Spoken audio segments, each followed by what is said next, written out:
week ago now for the first time with the cart. What we were driving was called a VLR 100. It's in the KA 100 class. There's like 100cc tag classes basically. So there's two different engines. There may be three now that can run in that category. So that's like probably one of the largest classes that races around the country right now in like everything from club racing up to like the pro tour is what it's called. So this is like if you were to go racing at like both a club and a national level, this is pretty much where anyone would jump into for their first time if they're jumping in at like our age. Say they get the bug and they want to go racing. So from that, the idea is to show how you, in theory, could start on your own, jump into a cart, and go. So first impressions, I think, would be interesting, and then we can jump into a little bit of a debrief of driving, kind of how we progressed, and then give you feedback on things to look to improve the next time we go out to the track. Cool. Yeah. So I think, first of all, let's intro this. Yeah. Rookie to pro. We call this the Debrief, episode 1. We're going over some footage of the track last Wednesday, so it's been about a week. And the day at the track last week was a bit of a surprise. I told you the day of that I wasn't really expecting it to be as tolling on my body as it ended up being. Sure.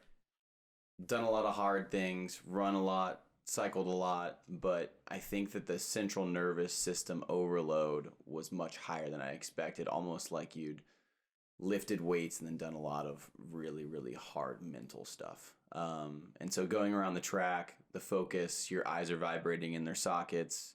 You're also flexing your core with each turn, pushing specific things, focused on, getting your time down. There's a lot of mental focus there too. So I think there was a lot of fatigue that I wasn't really expecting. And overall was a great day. And after a night's sleep was, A-okay. Even just getting here and showering and coming back and being able to go over footage, I was more well rested, but it was a great time. Sweet. It was a great time. Yeah. Like it was almost, what I was telling one of my friends is it was almost more type 2 fun than I expected. Are you familiar with the difference between like type 1 and type 2 fun? No, I have no idea.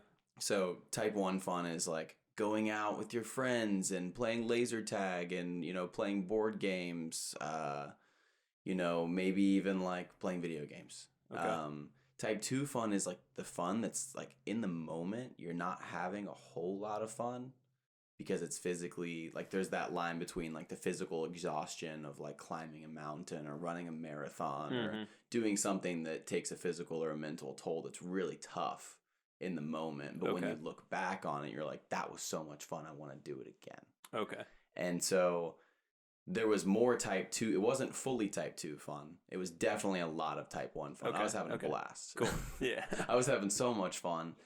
And at the same time, there was that level of my body is being pulled of its energy. Sure. And so there's like that fighting with the voice in your head of like, I could just go easy this lap. I could just go easy. And then the next lap, I could go a little bit harder. That's interesting. What are you thinking? Well, I guess dive more into that voice in your head. Like where are those thoughts coming from when you're on the track, and like what do you choose to listen to one or not? I fought against that voice in my head a lot. Okay. I'm sure that you have too as well. Specifically on the track, it was like, what if I just gave myself a break for one lap and just like, took it easy, kind of sussed out these corners, maybe tried to slide out a little bit on one to like figure out what the limit of grip was.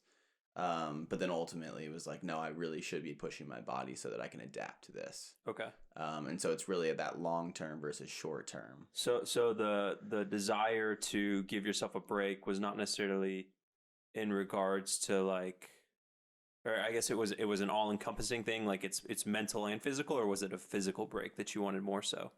Probably both. Both. I mean, it was a lot to focus, and I think we'll probably go over like the eyes up thing and where my eyes are. But maybe I was processing more than I should have been by looking too far down. Yeah. But like mentally and physically, it was tiring. Sure. And so, it was like fighting with that voice of, should I take it easy for a second, give myself a break? Is Alec going to call me in? How many laps have I done? Yeah, right. I thought sure. I did like 5 to 7 laps and I did 17. So like yeah. what was happening there in my head that was dilating time in a way that I couldn't even keep track. I mean, there was a lot going on. Yeah. And I shouldn't really be focusing on that lap count No. right now. No, not really. Not really. Yeah, I think the interesting thing is like that voice in your head is something that like never really goes away throughout any driving that you do. So there's always that voice in your head, and it's being able to refocus back to like the present moment that allows you to drive like your most pure lap times. So it manifests in tons of other different ways, but it really is something that I think everyone at some level in racing will kind of fight with. So that's cool that it's like from the very start, basically, you're like already noticing that voice in your head that's saying like, do this, do that. And you're noticing kind of the push and pull between that. So well, it's definitely good to hear that's normal. Yeah. Like yeah, if no one that entered racing for the first time like thought that on their first day, then be like, all right, well, what's wrong with me? What do right? I need to fix? What do I need to change? But yeah, there was definitely a voice in the head that's like, this is tough. Yeah.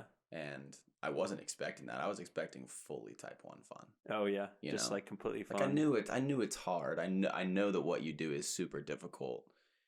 And I think I thought of it more so on a skill basis than a mental, physical endurance basis. Sure. Yeah, I think that's probably one of the things that people underestimate the most about racing in general. I mean, it's really interesting. I was working with another driver this morning on a sim at my house, which we'll do, and we'll get to that, later. But he was like, "Why am I sweating? I'm just in a sim."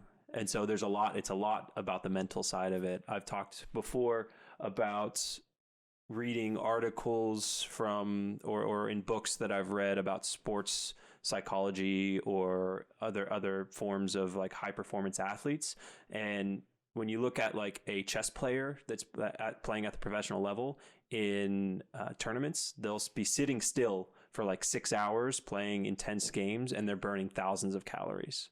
And so like your brain consumes so much energy just by processing things. And so when you're thinking through all the stuff that's going on the track, your mind is just at like operating at much higher, essentially operating speed than it normally is. And so that's part of that fatigue. And it's like your body physically will feel it, but your mind is like really being worked harder than it's ever been worked before. Because even when we're driving at 60, 70 miles an hour on the freeway, we don't have turns coming up at us, our reference point's much higher. So like we talked about, sitting in a go-kart, the feel of speed is so much higher. And so that translates directly to the amount of information that feels like it's going into your brain. And you couldn't be sitting any lower to the ground. No, not really. The go-kart is as close to the ground as you can sit. For sure.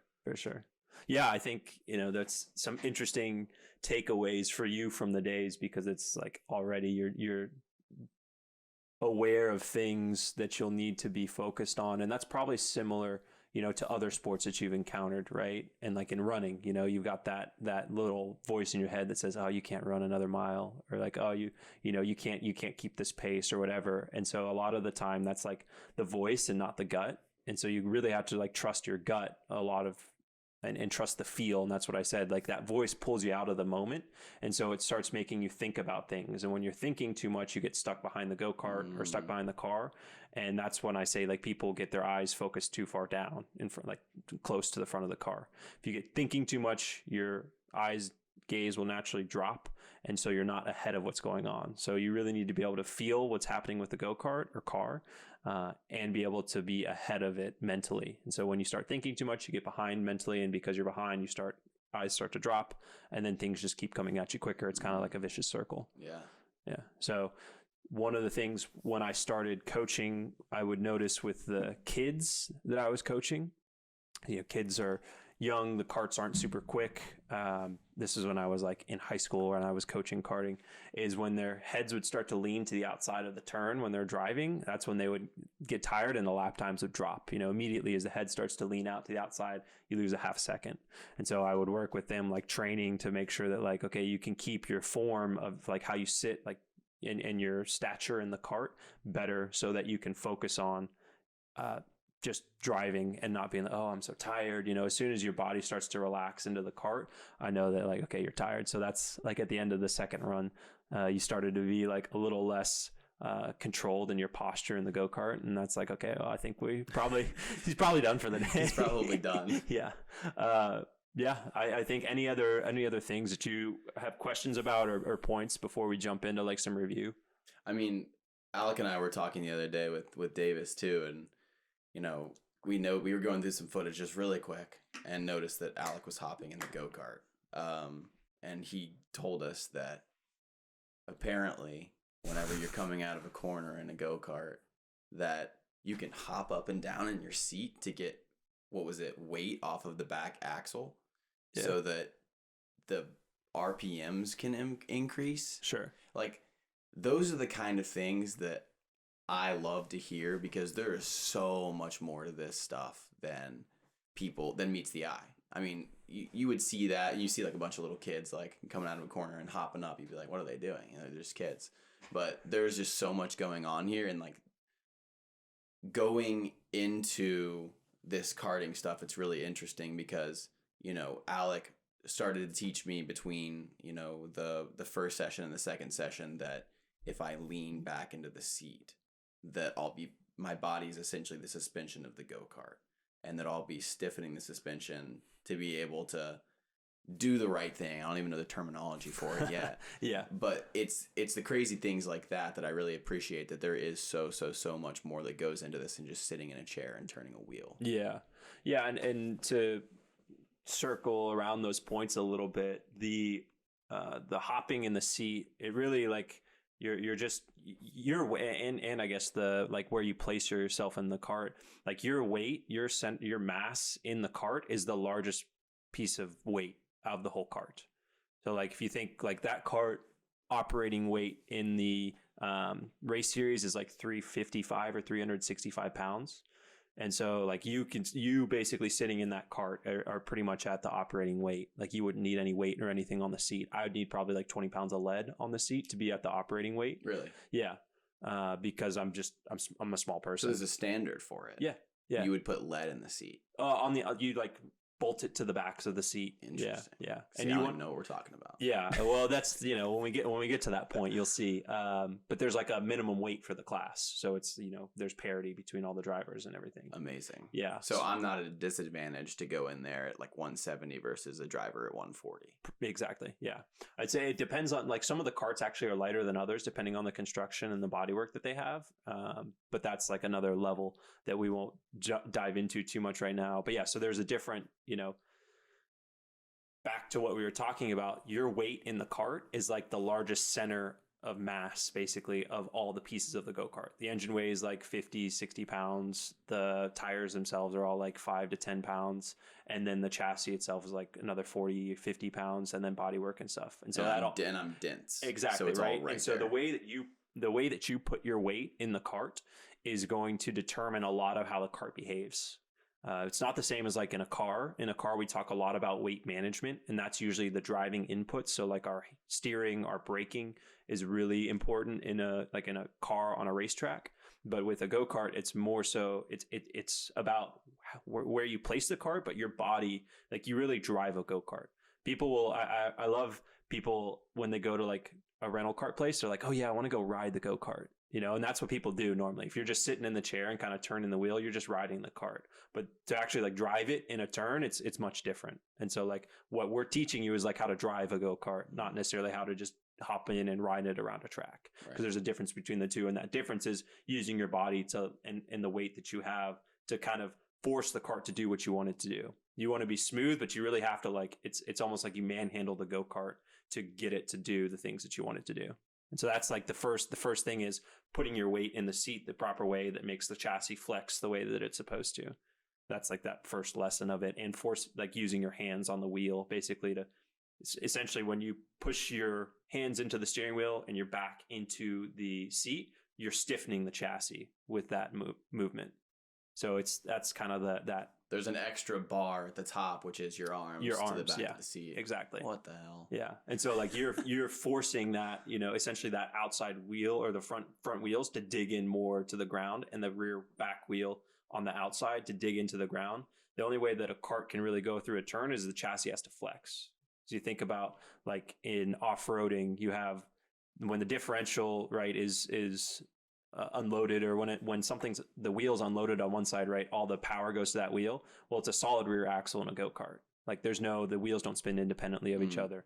And so to make the cart go around the corner, you have to actually slide it a little bit or have it flex. So that's why like the carts, you slide them a little bit. In a car, you have a differential that allows a little bit of difference in wheel speed between the inside and the outside wheel. So that's kind of a difference in a go-kart versus like race cars or street cars.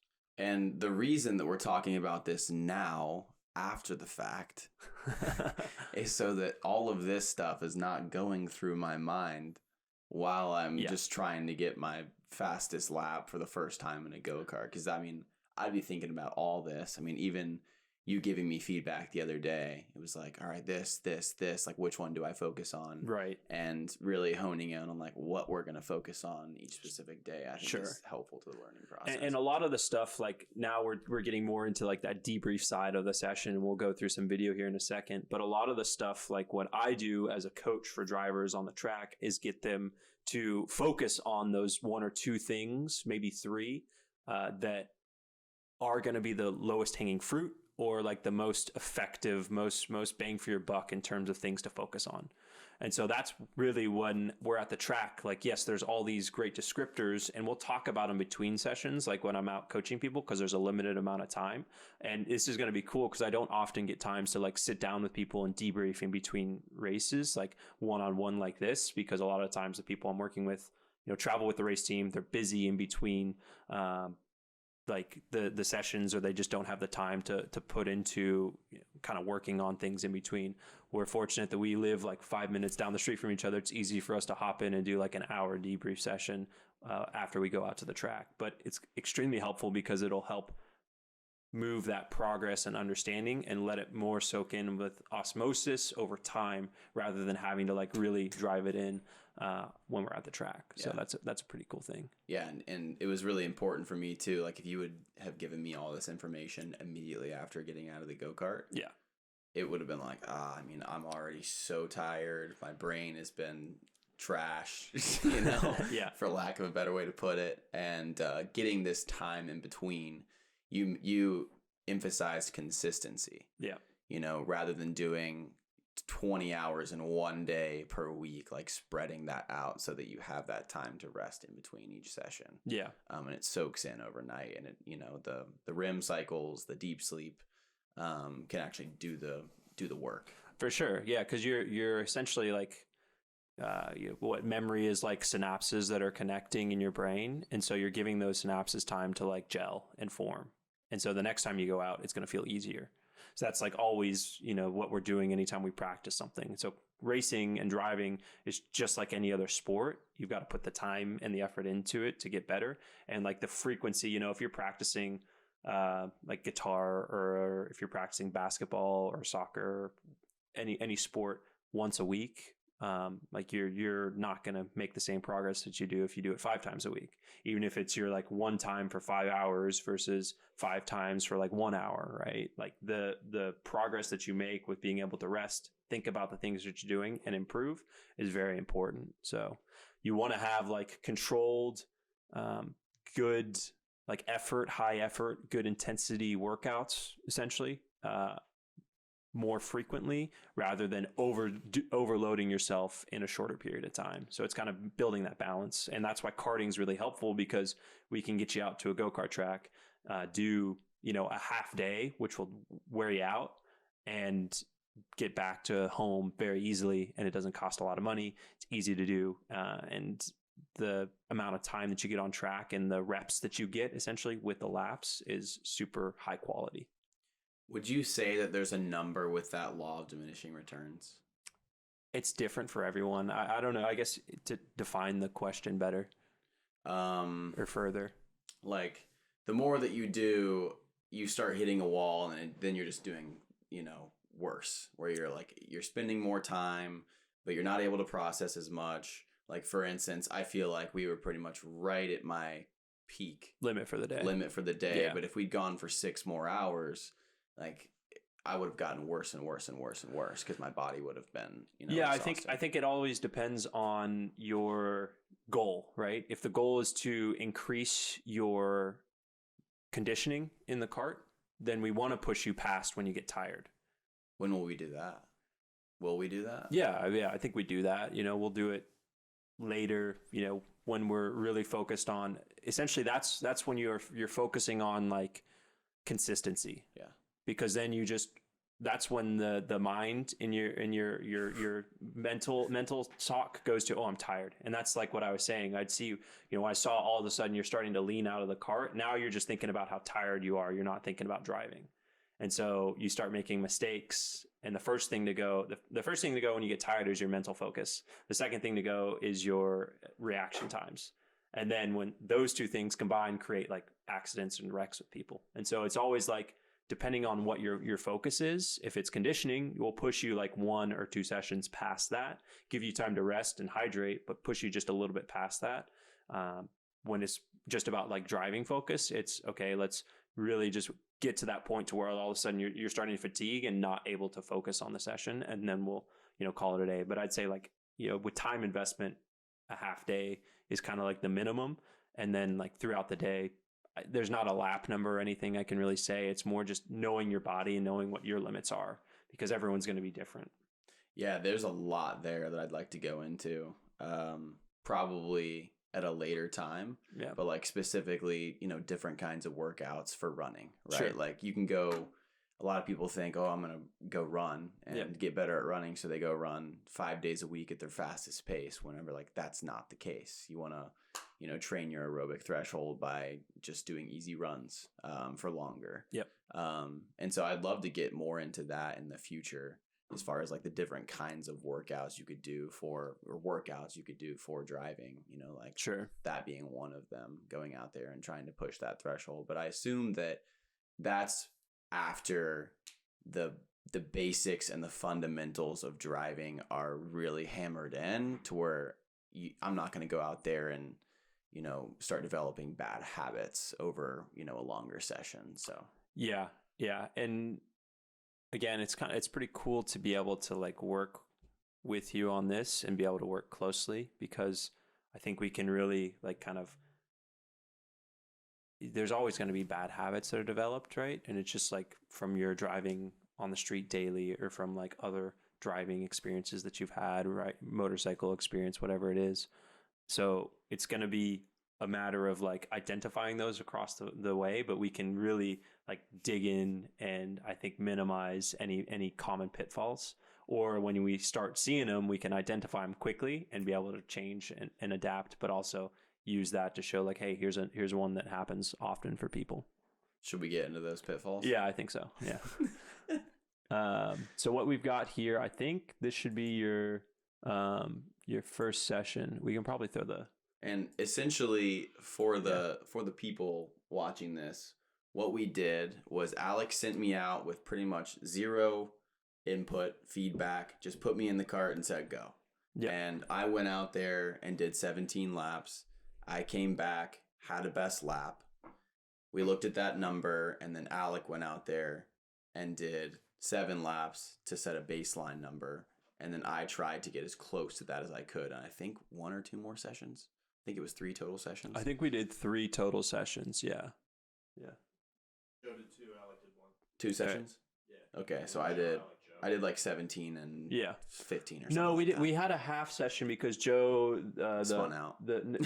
Joe spun, and then the chain guard had come off, and so we fixed that. Yeah, you're right. And then went back out. I don't know if we have all that stuff, but we did. We basically, that was like 5 laps that you did, and then you went back out. Right. So it was like 3 sessions, but it was like 2.5 more so. Okay. Yeah. So that's what we're looking at. Yep. This is me first. I believe this is Joe's first session here. Let's just double check that. We can see it over here. Let's see it here. Also,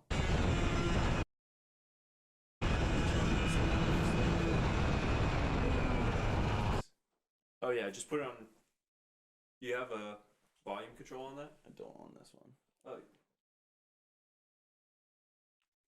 Also, Alec told me to go out there, and just like anybody should whenever they're trying something new, don't go all out right out the gate.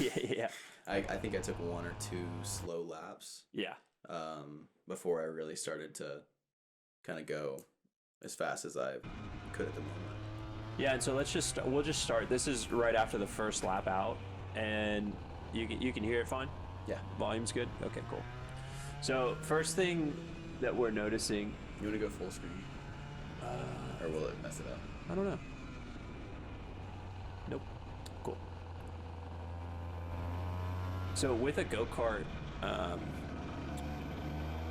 like what I was saying, you have to. We'll see it in a second, but a lot of what we're focused on is like minimum speeds and power down. Braking is really important as well, especially in these 100cc karts, because they only have brakes on the rear axle, right? So it's very easy to lock them up. There's no ABS or anything, so the braking's really important. Joe has been out to this track before. We have a rental go-karts at this track. It's my family's family-owned racetrack up in Conroe, Texas, Houston Karting Complex. And yeah, I've just brought friends out, of course, to kick their asses a bit in the rental karts, and now we took it to a real kart. But what you'll hear right now is there's like a lot of coasting, right? So you're like, The body. yeah. And, ooh, There's my spin. there's 1-0. So that, what happened there, you know what happened there, right? I locked up Yeah. the back brakes. Yep, exactly. So we can actually see, I think, on the tire. This was also one of the turns that I had the more trouble with. Yeah, and they're pretty tough. So, yeah, there you can kind of see like on the tire. It's good though. Like what I said was at the end of this session, it's good to push the limits, right? And so you got to know what that's like. But the biggest thing I would say, and this is what I told you, is kind of like you're not really attacking it enough, right? You're kind of driving it like you would drive around a go-kart, where you're more so riding the kart around, and you're not really. This is what I would say is the most common thing when people get into like a competition kart for the first time, is they're really just riding along, and they're not driving the kart.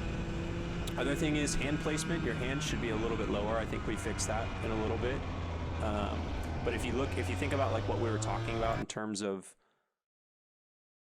your body being the bar, right? Like a torsion bar or like a stiffness. If you're pushing here, you're not really getting so super close to like this is the leverage point, right? And so you want to be a little bit lower with your hand placement. That'll help. A part of that is just we can move the pedals for you and get your legs a little bit further away, so that'll give you more room for being able to like actually drive the kart. But we just did it for the first day, so not everything's ideal. First things. I mean, let's skip forward a little bit here. You start to go a little bit quicker. So I think line basically is in some places decent. You're tending to go like a little early into corners and not quite enough out. Like there, you didn't use all the track on the exit. Here you're going in early, which is making it tighter at the apex. So that's why you have to slow down here. And then here you're on the inside of the track as you come in, right? So you don't get the cart back over to the right hand to open up the entry here. So whenever we're thinking about like how to we've talked before about like outside, inside, outside, right? And so for people that may not know that, it's kind of like the basic rule of thumb for a racing line. You start at the outside edge of the track. At the entry, at the middle of the track or the middle of the corner, you get to the inside edge of the track. And then at the exit of the corner, you get back to the outside edge of the track. And that's essentially making like a smooth, short radius or widest radius through the corner to make it smooth. It's changed a little bit depending on what you're driving, but that's the theory. When you look at a track, like turns like the one that we just watched, right? You are not able to, like you're thinking about, oh, okay, do I have enough time to get from this edge of the track to this edge of the track? And so like here you do, right? Same thing when we come out of this corner. You've got enough room to make it back over from this edge, if you wanted to. Here it's shorter, right? And so the straightaway here is shorter. And so the thought is, okay, well, I'm really just wanting to get, like, you didn't consider as much like opening up the entry because there's a short period of time basically before you exit this corner and enter the next one. What we want to think about is like our longer acceleration zones. So we usually will, like, the hierarchy of where we prioritize the outside, inside, outside comes for like the payoff corner at the end of the section. Does that make sense? Not following. Okay, so Payoff corner. Payoff corner, yeah. So that's like the corner that leads on to the longest acceleration point. Cool. Make sense? Like that's where you want to have the most speed. That's where you want to maximize your speed on the exit, cool. Right? And so we'll back up, thinking about this leads on to essentially, you're not doing it, but it's a full throttle all the way to that corner where you spun.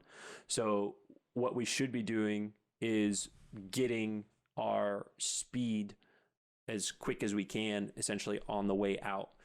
Dave, can you look up the track map from HKC? You could probably pull it up on Google Maps would be, I think, the best. That way we can kind of take a look at it.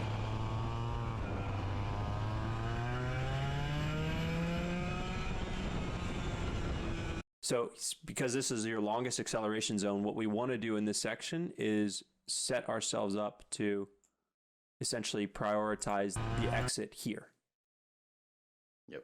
And so that means opening up the entry, which means, backing up a little bit, right? And so what we want to do is think about how can we place the cart through here that allows us to get it over back to the right-hand side of the track, open up the entry, accelerate out of the other corner.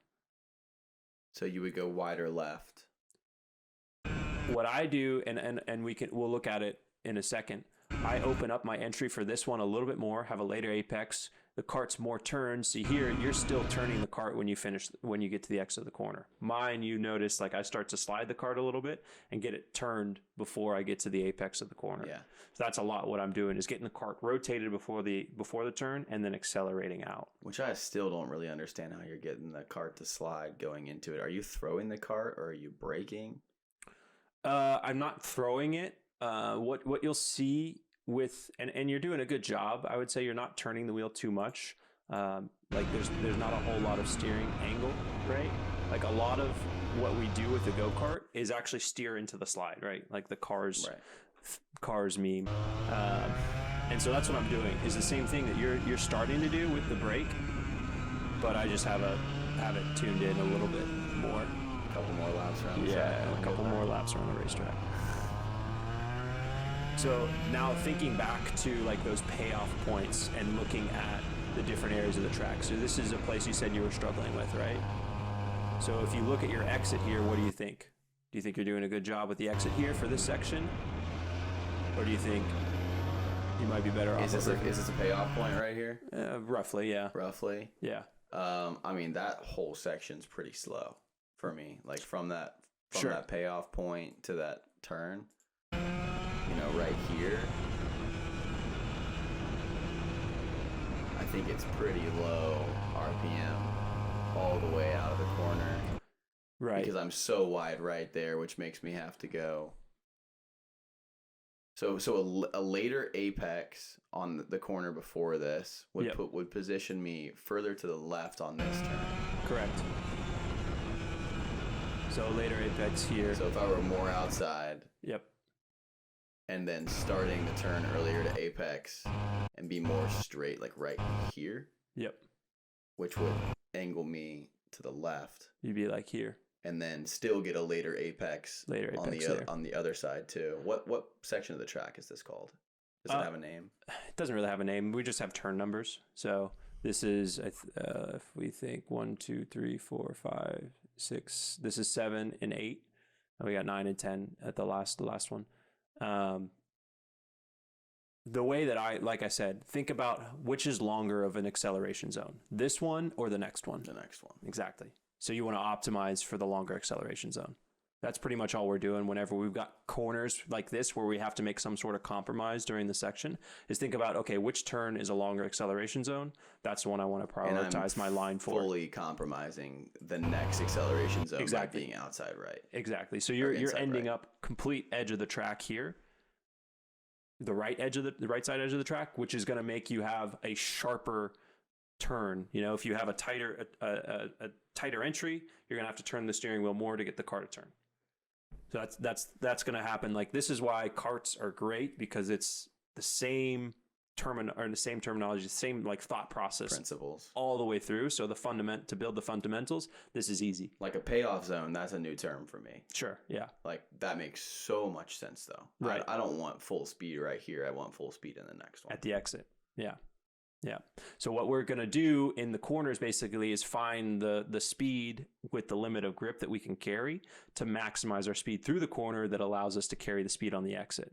And the other thing that's really nice with a go-kart, especially these 100 cc's, is like you can hear it goes, and now we'll switch into one of my videos. Dave, were you able to get that link? It's in your email. It's in my email. Okay.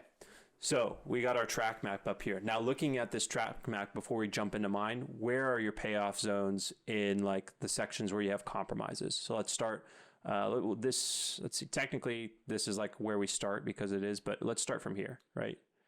Where the start line is. Cool. So obviously this one, it's just a turn. There's not really a second one after it. So we just talked through this section. Yeah, and so I would say the payoff zone is right there after that turn going into, but it's not as big of a payoff as the next turn. Correct. Yeah. So you want to be focused on maintaining speed going into, what is that, turn 1? Yeah. Yeah. I'd say this is 1. Okay. Let's call that 1. So it's kind of tough. 9 and 10. Kind of tough to point. But yeah, that's a little bit longer. Good point. Nice. Holy shit. So this is a little bit longer than this one, which is where we were just talking about. Yeah, exactly. So going into there, like, this is the biggest payoff. Right. And so I think what I was doing, which we haven't really gone through yet, but really maximizing the speed here, or at least maintaining it to roll into this first turn that brings you into that straightaway. Yeah. Yep. I mean, that totally just added a lens that I hadn't really thought about on a racetrack. Sure. You know, you think about just maximizing. You think about just maximizing every single part of the track, but you don't think how if you do one thing and maximize that, it's actually going to be detrimental to the speed on the next part. Yeah. So new lens added, thinking about turns and straightaways in terms of payoff zones. Right. Definitely new. So if we look at it, the way I like to break things down is like, what are the biggest ones? So obviously from here to here,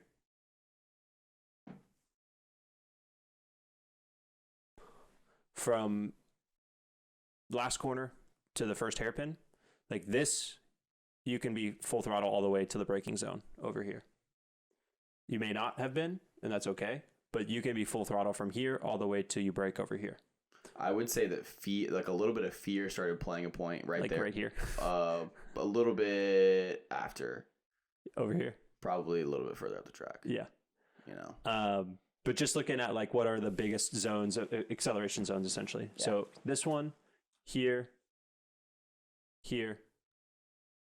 These are like our 3 big acceleration zones, basically. So we're always going to want to make the cart as best that we can on the exits of those turns. Accelerate the best that we can. Exit here, exit here, exit here, and exit here. The only one that really has kind of like a little compromise is this, because it's easy to get back to the other side of the track over there, right? Same thing like here. It's easy to get back to the other side of the track. This area is the most challenging. We'd call these like switchbacks. That's the best way to call it. This would be like a chicane.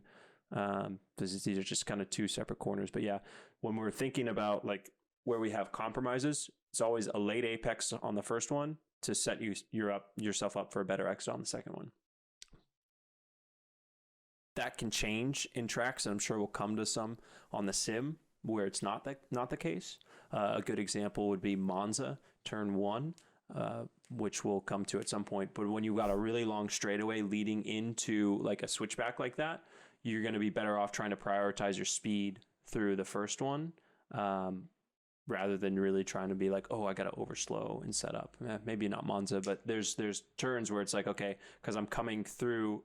If I overslow the braking zone of the first corner from like a really long straightaway, and then there's like a short straight after the chicane, I may be overslowing the first apex, and it doesn't matter because I don't have a long acceleration zone after that. So it's kind of like thinking about where do I need to prioritize my speed. Make sense? Oh yeah. Yeah. Cool. This is, I mean, lots clicking. Yeah. Yeah. Yeah, that's good.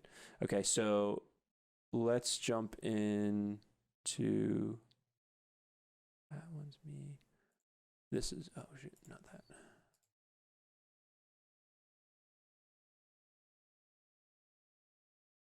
Bum ba bum bum. Okay. So like what you were saying, let's watch in this section, let's watch kind of again. So you're going all the way out to the outside edge of the track. Same thing, it's kind of screwing up here. This isn't so bad. Now you're coming in, and look where the cart's facing here. Yeah. Straight to the apex of the next turn. Just completely slowed. Right, exactly. And then here, when you get to the apex, the cart's still pointed over there. You want the cart pointed over here, like down the track. So that's what's happening. You're coming, and you're just kind of like driving through the corner and still having to turn the cart through the turn. I'm exaggerating a little bit, but essentially what we can do is open up the entry to both of those, like in both of these zones, right? We can open up the entry to this second turn by being late on the curb, like over here, and keeping, like rotating the cart around the corner, which gets you to be late on this corner. And then same thing, if we turn in later, you're turning just a little early and not getting the cart like turned around there. Make sense? Yeah. Cool. I think that kind of, no, we want to do it.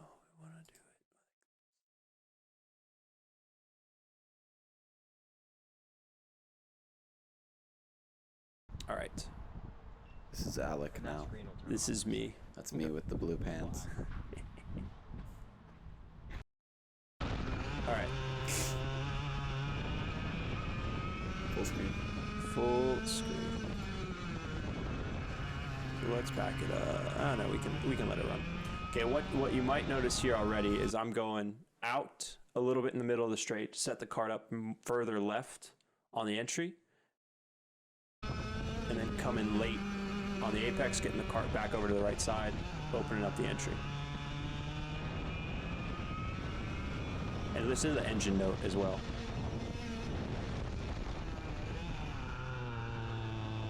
So keep it left side of the track. That seam line is a good reference there. In the middle of the track, I don't know if you noticed that. Barely. Okay, we'll back it up a little bit. That seam line. Be on the outside of that. Yep, being on the left side of that is a good reference. RPMs are so much higher. See here? Yep. Late. Allows me to turn in, be late there.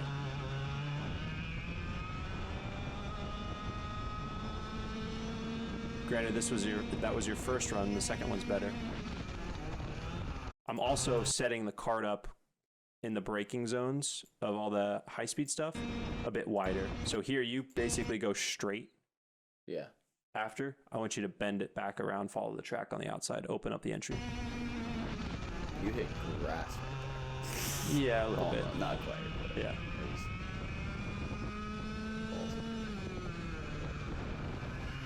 So you see how little the steering wheel is turning when I'm turning? It's because I'm using the brake to rotate the cart. I'm getting, like, it's really more about catching, like, the steering wheel is either straight or more so turning out when I'm driving.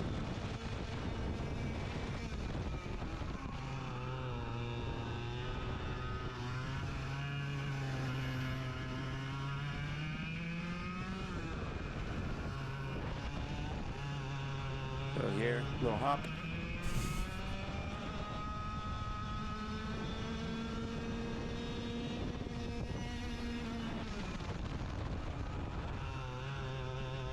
Nice thing that we have with the Micron down here, and I know we talked about this, but it's good to point out.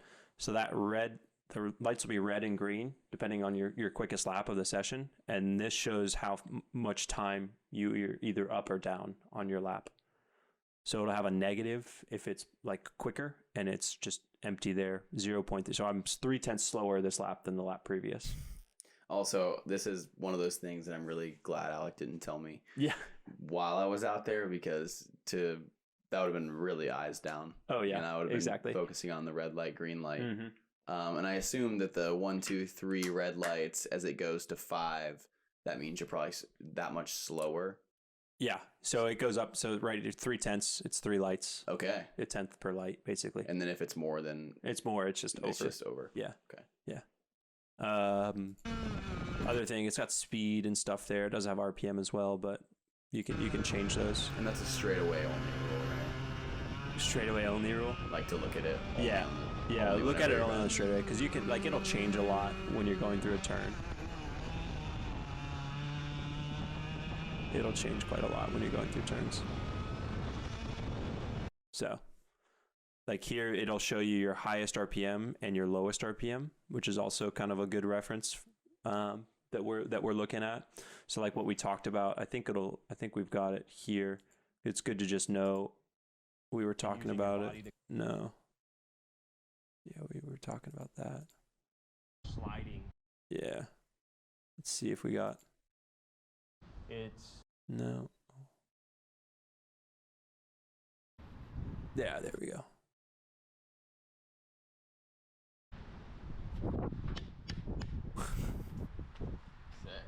Okay, cool. So let's see if we've got. You can kind of see, but this is your lap time. That has your high RPM, the speed, and the low RPM. So the low RPM that we're shooting for is somewhere, I think we talked about it in the video already, but just to like reiterate, it's we're shooting for like 6,000 or higher basically. And there's, we talked about it on the day, there's like a power band that the engine has, and that's from basically 6,000 to 15,000. So that's when the engine has like the most, the best torque is around 6,000 to 7,000, and the best horsepower is around like 15,000. So if you know like what a dyno curve looks like, lower RPM creates more torque, higher RPM creates more horsepower. Torque gets you out of the corner, horsepower takes you faster down a straightaway. So what we're looking for is to keep the cart in that like high torque range. If you drop below it, that's when the car goes right. And so when it hits that point where people in motocross would describe it like being on the pipe, like that's what we're trying to keep the cart in at all times when we're driving. Rap. Yeah, exactly. And so you'll hear like shifter carts, you can do it any way, but that's why the one single speed go-karts are the best to start with, because you can't change gears, you can't drive out a mistake. You are like told immediately when you make a mistake because the cart goes bah. So what we're looking for, and sometimes like you'll hear into the corners, like I'm actually going like to the throttle basically before come on, like before the turn even, because I'm keeping the RPM up. I'm like rolling into the throttle. Here, it's just because you can keep the throttle on the whole time. Same thing. Off throttle. Roll into the power. So that's kind of what we're, how you can, in go-karts you do it. In cars, you don't do that quite as much. You're more about the trail, like the release off the brake and rolling speed to the corner.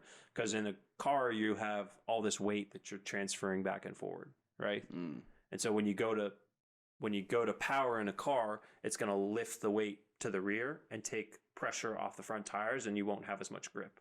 So in a car, it's a lot more about weight management, and it's a lot less about like your actual. I mean, it's the driving technique changes essentially.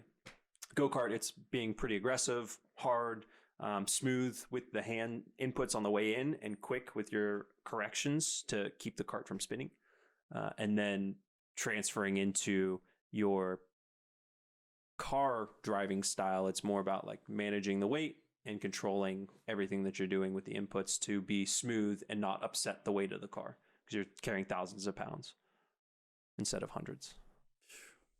Yeah. I just got a little mental visualization of me hitting the barrier in the go-kart. So. Push the limits. Push the limit, yeah. Well.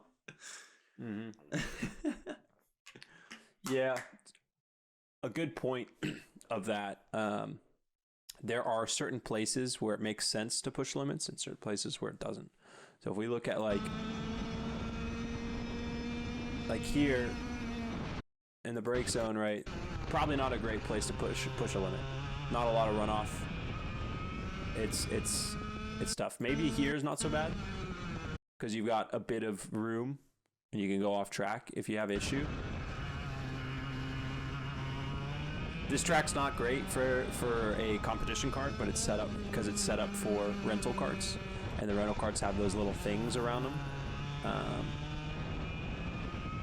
But thinking about like where are low risk areas to push the cart and push braking, like this is going to be a good one, which you've already done a couple of times. Gotta pause for a second. Battery died. Okay, We're back. and we're back.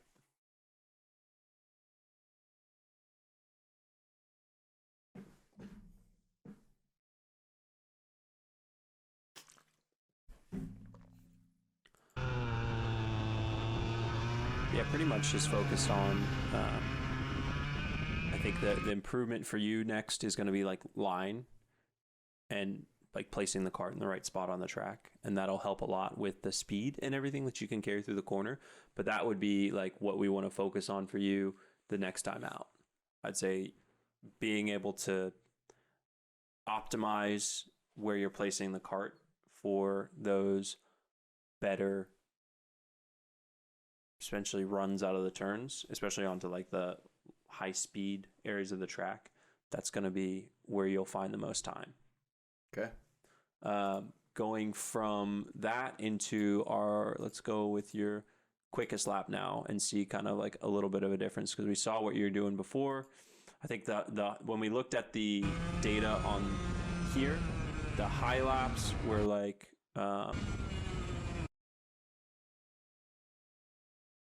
high RPM in the first run was like 7,000 or 8,000, and the low RPM was like 2. So what we, kind of worked on, I told you to just be a bit more aggressive and think about the weight placement in the cart and work on your braking technique. So getting the cart to that threshold braking, but not locking up the tire. That was something that is important in a cart because, again, it's a chain driven on the rear. There's no like neutral gear or anything. I mean, there is, but only when the cart's at a standstill. It's got a centrifugal clutch. And so like, as it spins up, it engages. So when you're going, if you slam on the brake real quick, it turns the engine off and shuts the engine down. So you lose RPM and it has to like restart itself. So it's just kind of, it's not bad for it necessarily. I'm sure it is, but it's not going to affect anything too much. Are we moving slow here? It seems like. Seems like playback is. Yeah.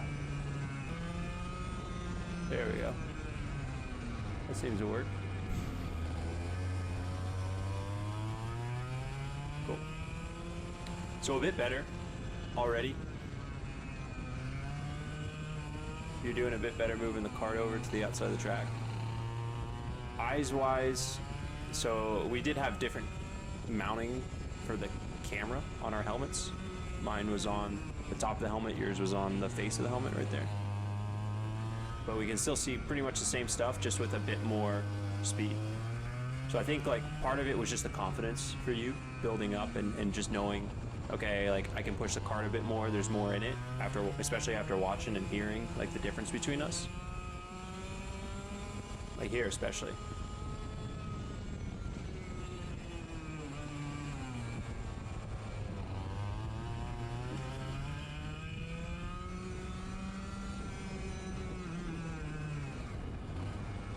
Little spin there. Yeah, almost. Checking to see if we saw that. Yep, for sure. So the biggest thing with throttle, I would say, is like you pretty much in a go-kart either want to either be on throttle or brake. There can be a little bit of coasting on the way in, but you don't want to be on both of them at the same time. Like there, it sounds like you're doing just a little bit of both. It's not bad, it just binds up the cart. I think this is in my experimentation laps where I'm like trying to slide out a bit. Experiment with when it starts sliding. That was pretty good. But the biggest thing I would say is you want to be minimum, like you're on the throttle after the turn happens, basically. So in a kart, like I was saying, you don't have to like accelerate super early in the turn. And like in some instances, of course, it's bad to do that. It creates understeer a lot of the times. But this is what my eyeballs felt like, by the way.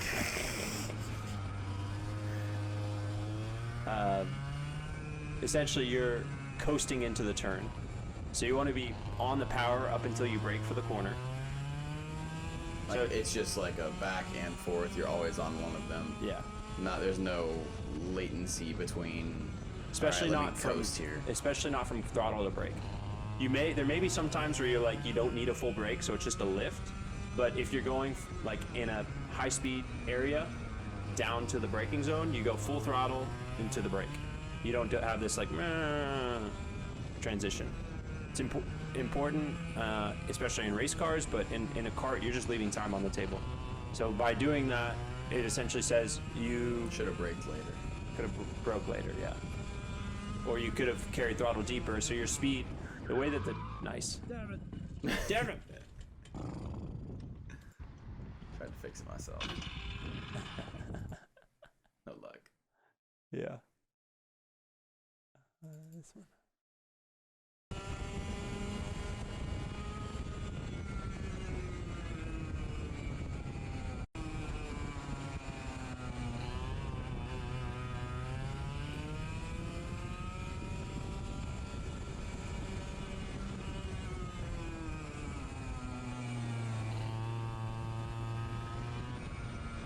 Still there's in no- on that one. Yeah. So that's we didn't do anything online at all. So normally, and this is what we'll do the next time we go out. We'll go out and we'll walk the track, and we'll walk the line that I want you to drive on the racetrack. We'll take a look at like little things on the track as well that like show, or like on this track there's not much, but there's like little camber in places or like a little bit of a banking in the turn that gives a little bit more grip, so you can roll more speed than you might think. Like stuff like that. That's what we're looking at. On kart tracks, it's not quite as important, but like you look at curves that you can hit, like ones that don't look as aggressive as others. We didn't do that because again, it was just the focus was just get you on track, get a baseline, see how much we could improve in the day, and have something to talk about. So I'd say the takeaways, like we said, are going to be line which we'll focus on with the next time we go out, walking the track and showing you where we want to be. We might be able to do some lead follow, depending on if we could probably pull out 2 rental carts and you can follow me around. It's going to be a similar line. It's a little bit different, but it's pretty similar. Or if we have another tag cart that's up and running, we can run 2 carts together. That gives you someone to chase. Yeah. The second thing is going to be that braking, which we're hearing there, right? So you're going, meh, and then braking. So if we compare that to, we can do this because it's, we compare that to,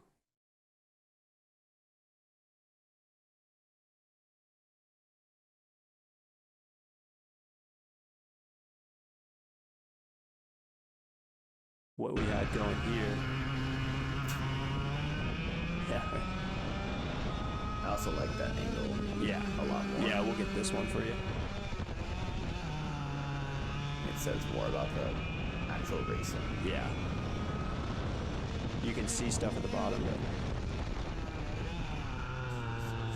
So you hear like the braking, right? Like there's no, it doesn't go, meh, it goes, meh.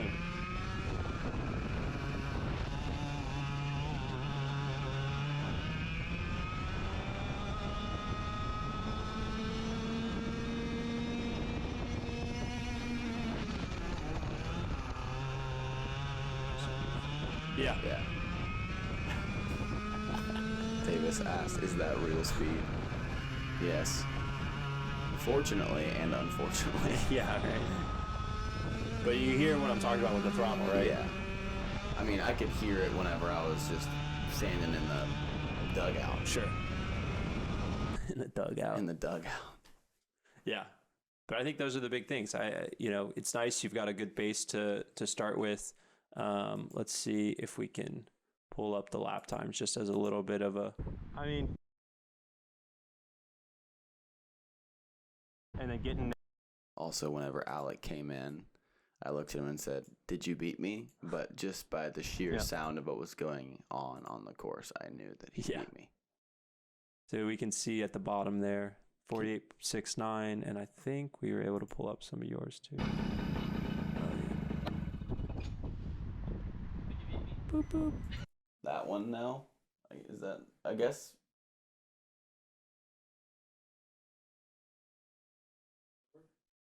Do you have another one?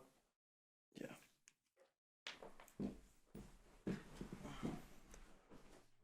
All right. Some work to do. pretty much right what I said. 48.6. 48.6? Yeah. Says it's charging. I saw a lot more sliding than I thought. Yeah. Keeping that rev But it's up. on the entry.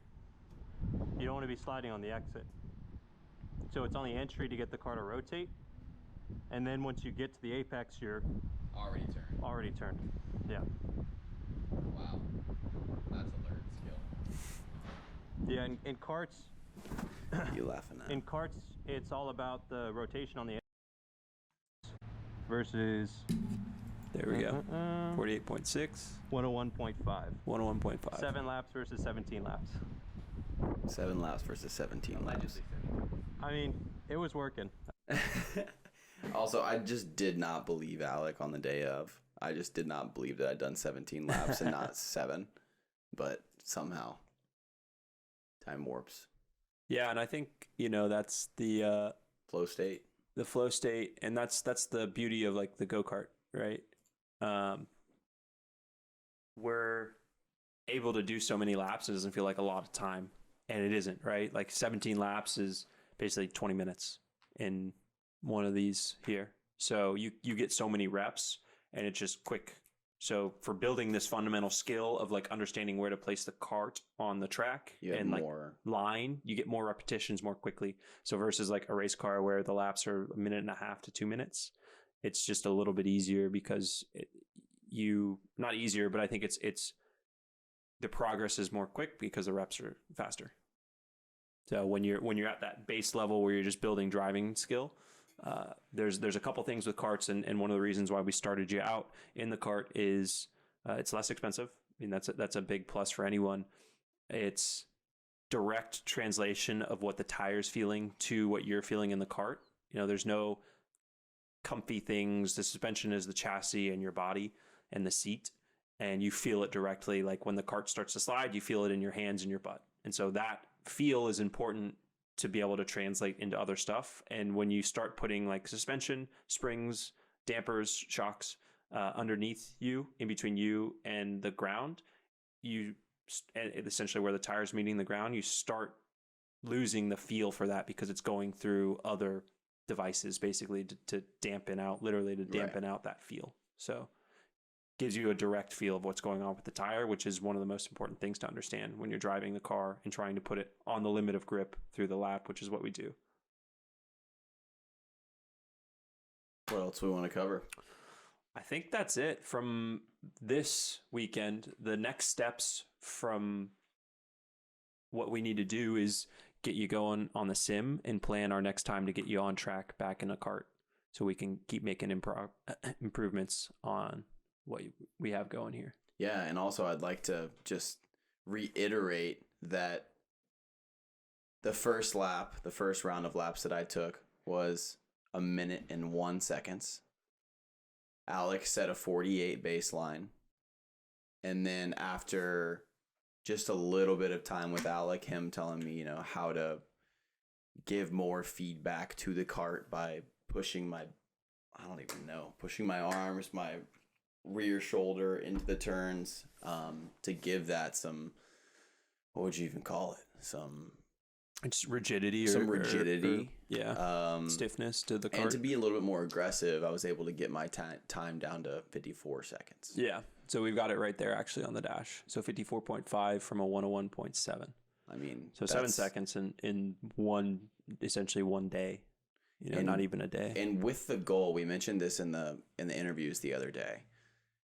I believe that you said it needs to be no more than 11% difference. There's different numbers for different series. It's like 12%, I think, is usually the maximum. And the one that was most recently on my mind was Porsche Carrera Cup, and it's 112% of the lap time. Okay, so that means the fastest driver in the series is 100%, and everyone else above there is the whatever percentage slower. Okay. So in qualifying, you have to be within 112% of the fastest lap time to be considered for racing in the race. Okay, so yours would be 48? 48.6 times 1.12. 53.76. 48.6 1.12. I got 54. Wait, what was the first number? Did you put that number in? 48.6. Oh, I just put, okay. That's what it was. Yeah, great. So we got different numbers, but essentially, essentially you're right. You're right within the window. And that's what I said at the end. I was like, okay, I think we could put you in like a club race at a kart track, and you aren't going to, like, you'll be able to not be in the way for people. Like, you would be in the right, like, with proper line stuff and fixing those things, we could get you to where you're not necessarily competitive, but you're not going to be completely lapped, every 10 laps or so. Right. So I think, we get you a line and get you aware of stuff that's going on, and we could get you in a club race, within a few months. Cool. If we wanted to, in a go-kart. Definitely want to. Yeah. I mean, that adds a whole nother element. So definitely want to get on the track with you. Yep.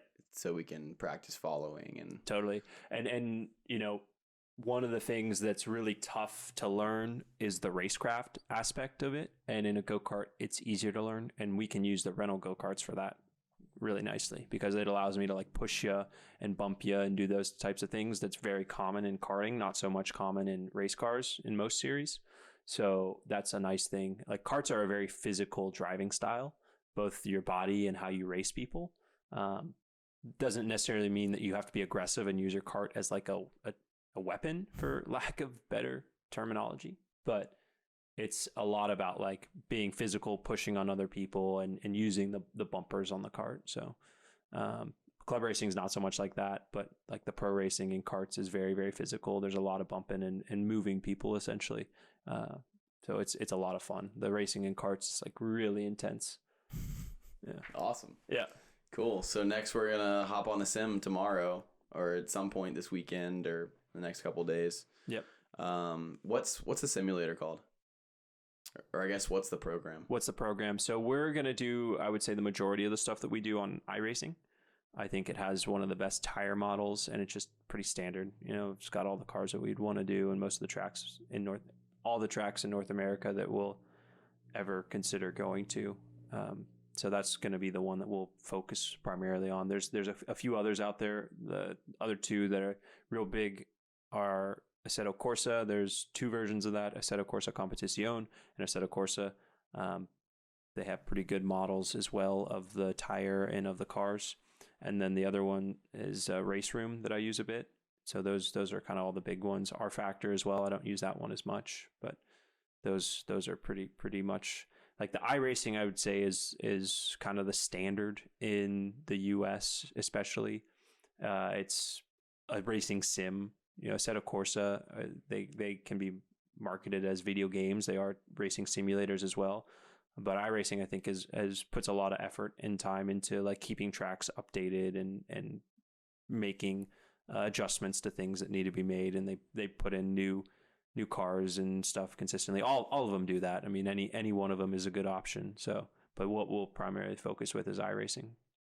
Amazing. Yep. Any closing remarks? Don't suck. Don't suck. Don't suck. We actually love that. I mean, of course you want to be better than sucking. Yeah. And then just not sucking. But Alec told me, I was like, any advice? He's like, don't suck. I love that. Just don't suck.